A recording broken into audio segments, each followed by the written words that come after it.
start of the game, the motivation for the guys is obviously, for Vito anyway, the motivation is that he wants to do the honourable thing for his family, you know. His father was a bit of a loser, he had a dead-end job, didn't earn much money, so his family was poor. So when Vito comes back from the war, he has to deal with these problems with, for his mama, you know. Do the honourable thing and look after his sister and his mama, hopefully find a better life for him. So that's the motivation for him, sort of starting to take work from the mob.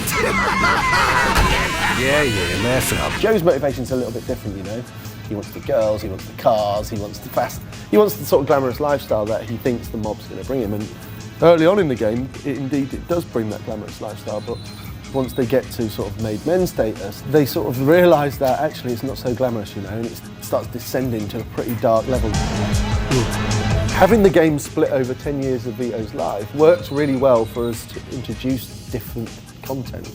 Like a new weapon becomes available, new cars become available, because you progress quite along nicely in Vito's life. Want to wash your shorts before we do this? They start out as small-time crooks working for the mob, ultimately, so no one gives a crap about them in the street, you know. Outside of Little Italy, no one knows their name, no one knows who these guys are. You go in a shop, you go anywhere, you have to pay for everything, you know, the police are on your ass. As you become a made man, stuff starts coming for you, you know. I mean, made men don't steal cars, they don't have to steal cars, you know. Cars get brought to them when they need a car, you know. I mean, they don't pay for weapons, they don't pay for suits, you know. I think what we've got in Mafia 2 is we've got a combination of the two things. We've got something that is realistic to the era, but also at the same time it allows, it's conducive to great gameplay. And naturally, obviously Mafia 1 was set in the 20s and the 30s, so the cars were sort of a lot slower, you know what I mean, pretty basic level. So naturally, by having it in the 40s and 50s, cars are faster anyway. Done. In the demonstration that we showed, we had the HUD switched off, you know, because it's not sort of final yet, so we didn't want to show it. But we're obviously going to just have to break the fiction for these sort of things. We can do it in a nice sort of stylized way, so at least it fits the era and the period. But ultimately, we're going to need to have a GPS system. The game is a lot less forgiving about this stuff, you know. You have to gameplay has to bend realism sometimes, and we're much more accepting of that. The police system, the driving itself. The police system is a love and hate thing. Pretty much everybody loved the first time they got a ticket, and then pretty much they hated it the second time onwards. The police are still going to give you tickets if you go through a red light. The police are still going to ding you for speeding. I mean, because it comes back to this whole realistic, fictional setting that we want to create. But one thing that we have is there's going to be fat cops in the city, you know?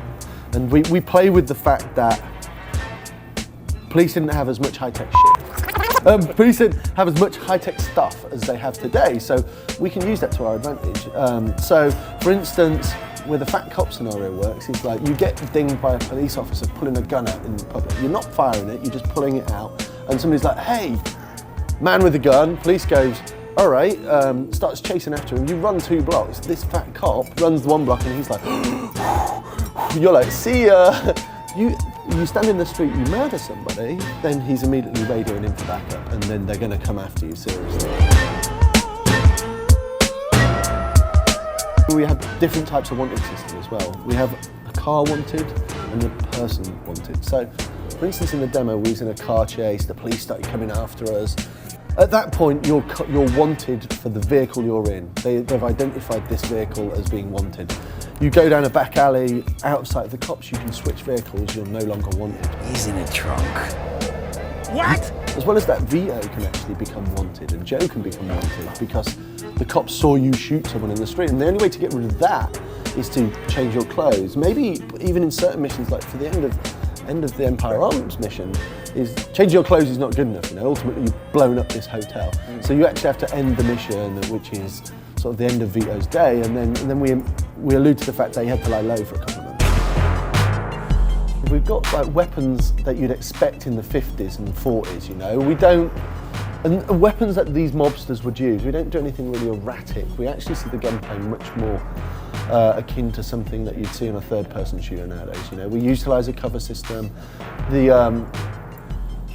We have this whole thing that the combat is deadly, you know. When you shoot people in the head, they die. When people shoot you in the head, you die. So naturally a cover system is a thing that works. We see that you're shooting probably less guys, but they're more difficult to kill and stuff like that. They use the AI they use, and they use cover themselves, and they'll stay in these sort of environments and use them very well, much to good effect. Like I said, it's the biggest change for me over Mafia 1, Mafia to Mafia 2, you know. The combat took place in these places, whereas we're really heavily sort of like tailoring the sort of like the details in these environments to be conducive of really, really good combat situations. So with the music, we have a huge orchestral score as well as with the first game, and you heard a little bit today, and that's going to be done by the Prague Philharmonic Orchestra. But then as well as that, we have this dynamic radio system. You're driving down the street and it's pretty relaxed, and the radio's playing some nice relaxed sort of 50s tune as you'd expect. Then all of a sudden you get in some sort of altercation, it turns into a car chase. Then what we can do is we do like a news report or something to break the song. And the news report might be talking about something else in the scene, not necessarily what you're doing. And then when we come back, it'll be like, right, now we're changing the pitch a bit. So you're getting a bit more like a rock and roll tune will start playing, and it really fits the sort of mood. When did you become the smart one? Fuck off! There's some subtle hints that Mafia 1 fans will be like, that is super cool. Yes. We're not revealing what that is though today.